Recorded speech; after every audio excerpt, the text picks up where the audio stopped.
Good afternoon, Patriots, and welcome to the 88th audio file in the audiocast series known as the Q News Patriot. I am the Q News Patriot. My name is SGAnon. After finally recovering from a very virulent and unanticipated illness on this end, as well as adjusting to some expanded personal life responsibilities here at home, I'm able to bring the final recorded version of our Back to the Future audio file to each of you. You know, Patriots, many of you out there have been following and listening to the Q News Patriot audio files for a long time. And in that period of time, we've covered a whole host of issues across the entire spectrum of the world, from geopolitics to hidden technology to spirituality and much more. Today's file is going to be a back to the roots file, if you will. We're going to do a couple of decodes and talk quite a bit about exposure of a very particular issue known as human and child trafficking, as well as the irregular warfare maneuvers that are playing out, in my opinion, to showcase the destruction and eradication of the same. You know, Patriots, as we look at the landscape shaping up and playing out before us, we have to remember that we're building a better Earth, not just for all of us that are here collectively together, but for those that are yet to come around to the full understanding of what has happened here in the world. But come around they will, and we have evidence now to show that these chess moves being made at the highest levels, according to President Trump just 8 days ago on the 30th of January, are going to force the question into the macro consciousness of mankind, many of the questions, I should say, that have driven the Great Awakening for each and every one of you. I'm very excited to share my material and research with you today. Without further ado, Patriots, let's get right into it. The first thing we're going to discuss today in our audio file, Patriots, is the recent Senate confirmation hearing of Kash Patel for FBI director.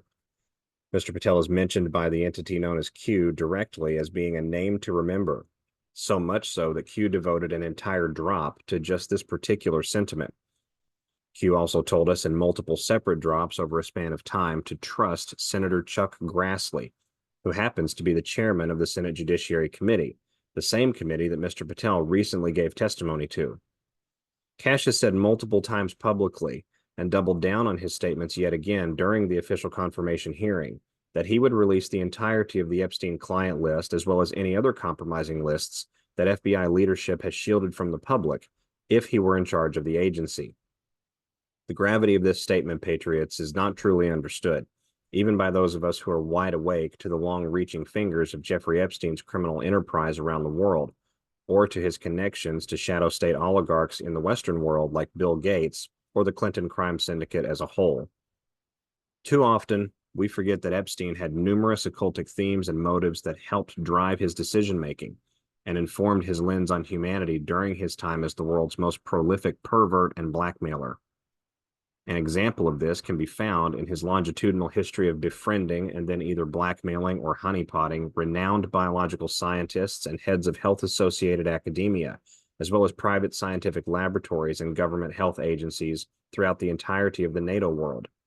Not only did Epstein secure and operate the largest sex trafficking blackmail ring in modern history, but his feeder funnels of organized kidnapping activities from Europe, Africa, Asia, and the Western Hemisphere formed the bulk of nearly 35% of all off-book biological agent trafficking into the black markets worldwide. Included in these illicit and illegal activities, Patriots, is a wide and dark cadre of criminality, particularly against minors. And that particular cadre is hard to fathom or even articulate to you today. From forced organ harvesting and medical torture and experimentation to ritualistic human sacrifice and subsequent cannibalism. Epstein's reign of terror, and specifically that of his handlers inside the NATO intelligence world, also crossed into the trafficking of vast quantities of adolescent human blood, as well as harvested stem cells, large quantities of aborted fetal tissue, and unborn children still in the embryonic stage of development inside the womb. It is no surprise that Bill Clinton, the president who nominated the most notorious abortion activist in a generation for a seat on the Supreme Court of the United States, was a close confidant of Epstein, a long-accepted assertion now proven factually true through unsealed court filings and investigative efforts from early 2024. The 42nd president spent dozens of hours on Epstein's private Lolita Express aircraft, which had a bedroom compartment and was known to ferry underage minors on board. Equally unsurprising is the Clinton Foundation's already established willingness to spearhead the mechanics of industrial-scale kidnapping operations in disaster-stricken and impoverished regions around the world, while simultaneously siphoning off billions of U.S. tax dollars given as relief monies during moments of humanitarian crisis like the Haitian earthquake. During the course of that particular event, more than 31,000 Haitian children were removed from the island under the guise of humanitarian resettlement, but were never seen again. The amount of taxpayer money the foundation received and subsequently laundered during the course of that effort from programs like USAID was so great that it was the FBI itself, and specifically the Bureau's Financial Crimes Division, that at one point in time was actively investigating the Clintons. These investigations were shut down later under the traitor to humanity FBI director, James Comey. Patriots, it is my belief, based on the decoding I've done in preparation for our file today, that the Clintons specifically, as well as several other large foundation-having NATO oligarchs, are soon to be on the public awakening chopping block for exposure of much darker and much deeper levels of criminality against humanity than just sexual perversion. And I believe Senator Grassley told us this much, sort of in an offhand way, through a post on X put out on January the 30th. Give me a moment, I'm going to come over here to this post. Taken from X on the 30th of January 2025 and put out by Senator Grassley at 12:55 p.m. In my opening statement at Kash Patel's hearing, HRG, I revealed never-before-seen whistleblower records proving without a doubt that anti-Trump FBI agent Tim Thibault launched Electrocase to target Trump. Perfect example of FBI politicization. FBI needs change. Kash Patel is the right person to do it. Now, at first glance, Patriots, that seems like a relatively normal communication, but when you look at the format, the alphanumeric format in particular, it becomes very interesting what Mr. Grassley may be pointing to.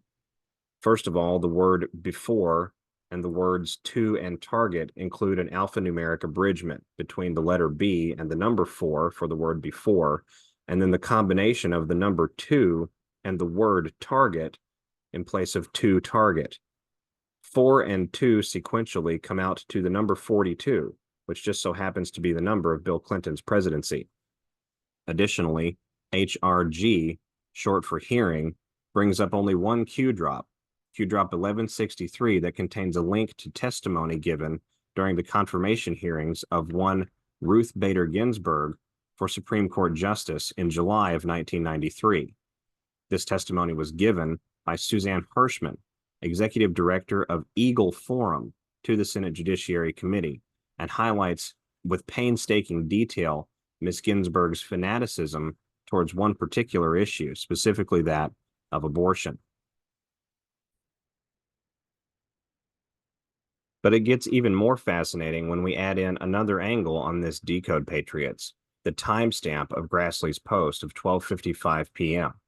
This timestamp happens to align perfectly on a 12-hour offset with the timestamp of Q drop 2444, posted at 12:55 a.m. November 7th on the night of the 2018 midterm elections. That drop names the Senate Judiciary Committee specifically and describes how it will be used as the 2-year closer in accordance to a military plan designed to collapse the corrupt DOJ chain of pain, as well as their ability to conceal or sabotage ongoing investigations into criminal activity and protect those involved. The drop reads, "We got what we needed. Thank you, Patriots. Senate means everything. Think judges, Supreme Court, and cabinet. D-class overrides all potential House blockades. POTUS has ultimate authority. Shift to Senate Judiciary oversight from House to now occur. Stronger position and held in reserve for this scenario. Lower chamber, House, used as 2-year starter. Upper chamber, Senate, will be used next, 2-year closer. Military planned. No impact regarding ongoing investigations. Team is stronger, PRO." The very next Q drop, drop 2445, posted 1 hour and 4 minutes later at 1:59 a.m. EST on November the 7th, 2018, concludes with the words, "Trust Grassley, Senate Judiciary Chairman, House of Cards, military planning at its finest." So here's a theoretical question for you patriots, but one I think is deserving of our entertaining for just a moment. What would have happened if the Clinton Foundation's activities inside Haiti during the purview of HRC as U.S. Secretary of State had been met with an FBI willing to properly conduct investigations into those activities from the top down? What sorts of crimes would have come to light for the world to see? And what would the public outcry about such revelations have looked like? Certainly kidnapping on a scale typically reserved in the human consciousness for third world paramilitary cartels. But I submit to you that a reasonable answer to this hypothetical scenario may very well have included the kinds of dark and sordid crimes that I described to each of you just a moment ago, up to and including the intentional trafficking of human beings into torture dungeons and sacrificial altar tables, where they were met with unimaginable ends. The response of the general public to such a realization, coming from the nation's largest law enforcement and investigative institution, would have been nothing short of primal. And so isn't it very interesting then that just 4 days after Kash Patel's confirmation hearings in front of the U.S. Senate Judiciary Committee, that President Zelensky of Ukraine claimed publicly to the world that he is unable to account for more than $100 billion of the $177 billion given as aid monies to the Ukrainian government for use in the war against Russia. Give me just a moment here, Patriots. I'll pull this up. In an interview with the Associated Press, the Ukrainian president said that they received less than half of what was approved by the U.S., and he was unaware of where those funds went. When I hear, quoting from this article, when I hear both in the past and even now from the U.S. that America has provided Ukraine with hundreds of billions of dollars, as the president of a nation at war, I can tell you we've not received more than $75 billion. Zelensky refuted reports that Ukraine had received $200 billion from the U.S. to support its war effort against Russia. Zelensky also expressed gratitude for the U.S. support during the war, saying that the aid did not come as cash, but rather as weapons.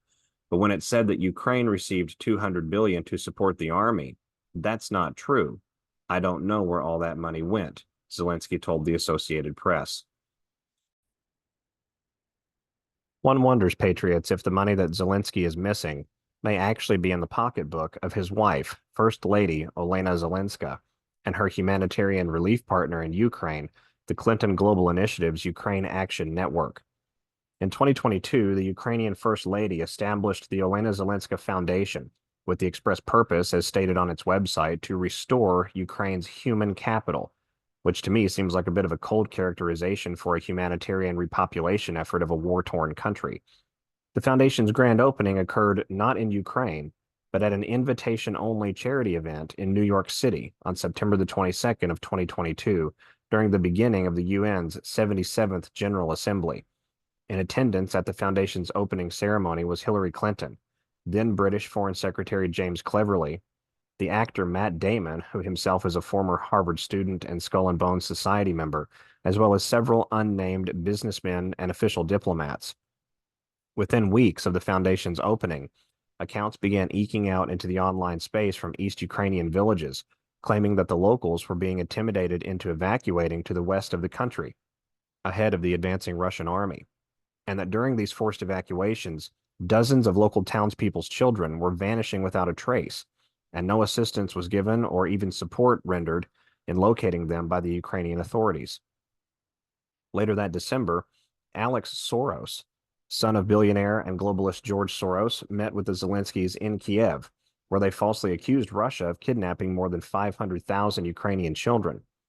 At the meeting, an agreed partnership between his Open Society Foundation and the Olena Zelenska Foundation was also reached, and $1 million was given shortly thereafter to expand so-called joint projects to support Ukrainian children displaced by the war, with particular focus on orphanages and halfway homes.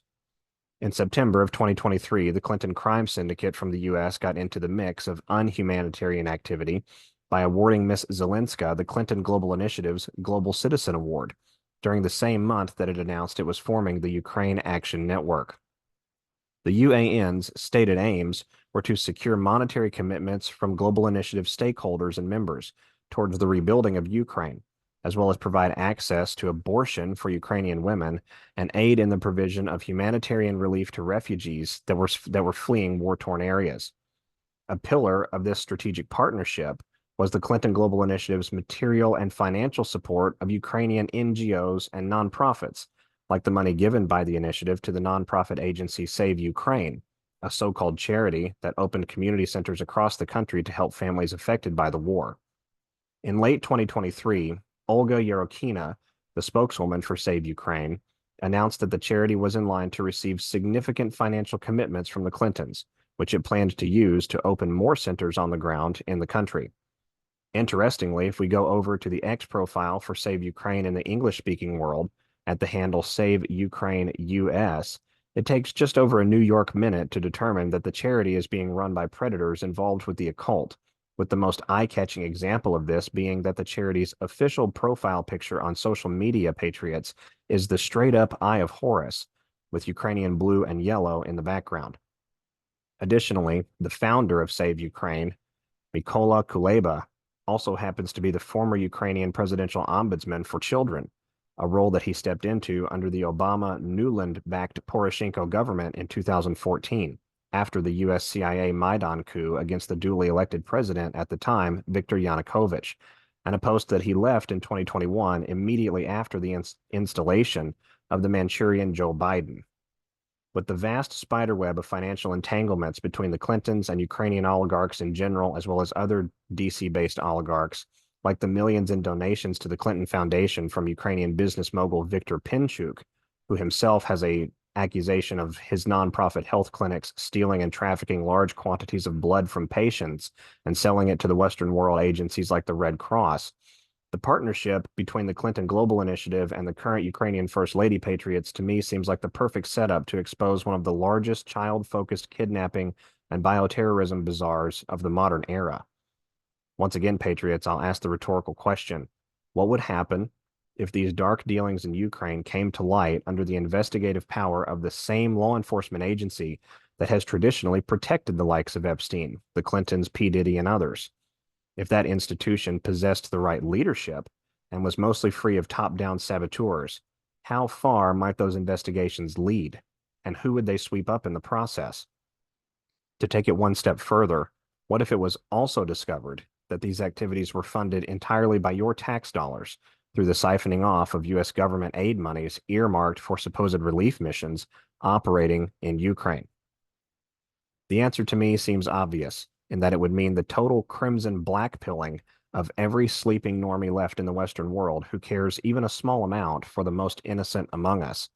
And Q does tell us that it will be crimes against children and no other topic, which will unite all of humanity and erase party lines and artificial social divisions. I believe the scenario we've just gone through is a serious contender for how that process may look with respect to exposing not only the Clintons themselves, but the entirety of the DC NATO occultic empire, and the real reason that no Western politician will dare to cross their secret society masters.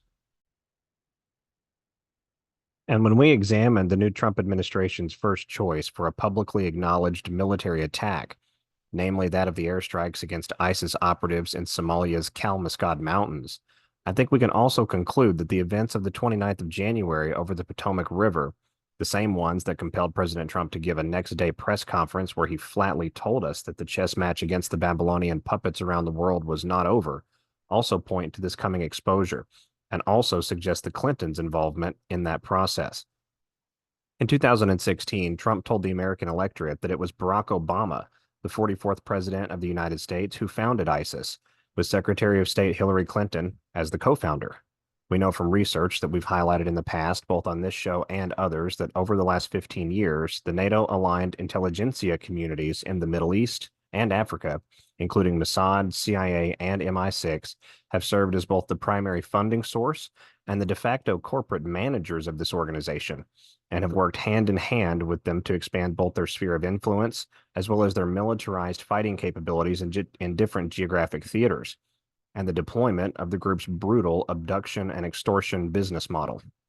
Additionally, ISIS specifically is one of the very few radical Islamist groups that participates actively in public human sacrifice, seen as both a religious rite and a means of intimidation and control, drawing condemnation of such practice even from peers in the terrorism world, and representing a stark departure from the vast majority of the Muslim and Islamic communities in the Middle East, in Africa, and in the Mediterranean.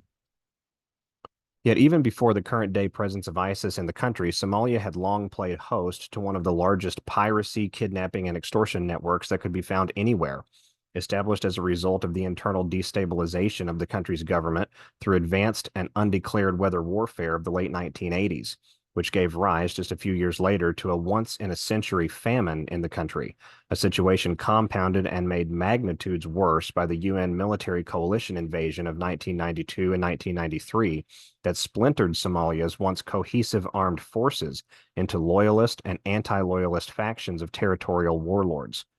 By 2015, after more than 20 years of war, the chaos-stricken Somali countryside was the perfect nursery for the birth of the NATO-financed radical ISIS faction there, which gained both territory and influence and was designated an international terrorist organization by the Trump State Department in 2018. So isn't it endlessly fascinating, Anons, that Somalia, a nation devastated by 34 years of civil war and the same country where 18 U.S. service members were killed during a mission under President Clinton in 1993, inspiring the blockbuster Hollywood film Black Hawk Down, was struck by the Trump administration just 48 hours after a U.S. military Black Hawk helicopter appeared to purposefully crash into an American Eagle civilian airline flight over the Potomac? Isn't it also interesting that just 2 months before this, several of the political factions in Somalia agreed to allow Ethiopia, a border nation and territorial adversary, to operate troops inside an area called Somaliland, a contested territory between the two countries, for purposes of including Ethiopian forces in regional security exercises around the same time that U.S. Africa Command, led by a Marine Corps general no less, made contact with both governments and reiterated that the U.S. would not normalize diplomatic relations with either until an undetermined point in the future. To make this symbolism even more compelling, Patriots, President Clinton's Secret Service call sign was Eagle, which seems to me an almost impossible coincidence. Now, my heart really does go out to those affected by that event, and especially to families who've lost loved ones from it. I don't want it to seem, even for a moment, Patriots, as though I'm minimizing that tragedy or reducing it for our show today. But the entirety of the body of thematic elements and neurocognitive symbolic programming taken from both that day and the days that have followed it, as well as the presence of the same on official Trump administration social media and even in President Trump's own actions, speaks volumes to me. And just one example of this, let's talk about the number 29. The crash we're discussing right now occurred on the 29th day of January, one of the Babylonian calendar's important spiritual months. The ancient Phoenician Canaanite alphabet, the same society which worshipped Baal and openly burned alive many newborn and firstborn children in an offering to the demon god at harvest time each year, had 29 cuneiform letters in it. In Chaldean numerology, 29 was used to signify treachery, danger, and death when attempting to foretell future events. The word Passover, referencing a blood sacrifice to God to thwart the mission of the angel of death, is used 29 times in the New Testament of the Bible. And in Scottish Rite Freemasonry, the 29th degree is known as the Knight of St. Andrew, referencing the Knights of St. Andrew formed by the Vatican in the 13th century to protect what was then the Vatican-controlled Kingdom of Jerusalem, where they later fought for the Pope during the Sixth Crusade. 29 is also known in Scottish Masonry as the number of illumination, an acceptance of change itself as the only true moral certainty, and was even referenced by Q in one of the darker drops where Q hinted at what HRC and others were really doing on Epstein Island. Drop 1001, posted April 3rd, 2018 at 9:11 p.m. Eastern, includes a satellite image of Epstein's private island at the top, and the drop reads, "Where do roads lead?" Each prince is associated with a cardinal direction: north, south, east, and west. Sacrifice, collect. Classified 1, classified 2. tunnels, table 29, D room H, D room R, D room C, pure evil, conspiracy, Q. So here is Q telling us ostensibly that ritualistic sacrifice of human beings was happening by the hand of HRC at table 29, and President Trump, who personally attended HRC's execution on 12/31/2018, will soon become the first sitting president of the United States to attend a Super Bowl on none other than 2/9/2025. Additionally, the White House's official YouTube channel at the URL youtube.com/@whitehouse currently features just 29 videos on it and 2.17 or 2/17 million subscribers. That particular social media presence from the Trump administration also sports only one video on its landing page, which is 34 seconds long and begins with U.S. Army helicopters airborne in the service of a mission. Patriots, truly there is no need for invention, because reality has now officially become more powerful and perhaps even more meaningful than even the best that a great tall tale could offer. You know, Patriots, we've talked about a lot today, and I know it hasn't been easy discussing and absorbing the darker truths of the silent war that's playing out worldwide to liberate mankind. From Trump's unusual maneuvers with respect to the Middle East and specifically Gaza, which will soon lead to the public exposure of the IDF and UN's roles in a full-on ethnic cleansing campaign against an entire culture, to the administration's choices with respect to so-called hateful speech and rhetoric here at home, as well as the recent sanctions announced by Trump on Tehran with respect to the new Iraqi financial and commerce system, and much more. All of these are in the service of the same baseline end goal: the total dragging out into bright and searing sunlight of every last bastion of evil that would seek to slither away into the recesses of history and reinvent itself in a generation or two down the road, as well as the unification of we the people, of all humanity, under the shared banner of goodwill and true freedom of choice and action with one another. As we conclude our file today, it is raining outside my office window. Not a downpour necessarily, but a steady and endless tapping that helps to remind me of the inevitability of God's creation here in the world. The slow but unstoppable transformation happening all across the planet, represented by droplets of water the size of a pencil eraser. And when we consider what we as humanity and our wonderful earth collectively have endured at the hands of an evil that would make Montezuma's revenge look like a cabaret show, I am awestruck and humbled that the rain even comes at all, that the skies and heavens would still open up just for us and for the pets and animals that share the land with us together at those times when we are thirsty or dried out, or needing irrigation for crops, or in need of a purifying wash to start again anew. It's truly humbling. This world and all the creatures upon it, and even those not upon it, have waited and waited for us to realize what was happening around us.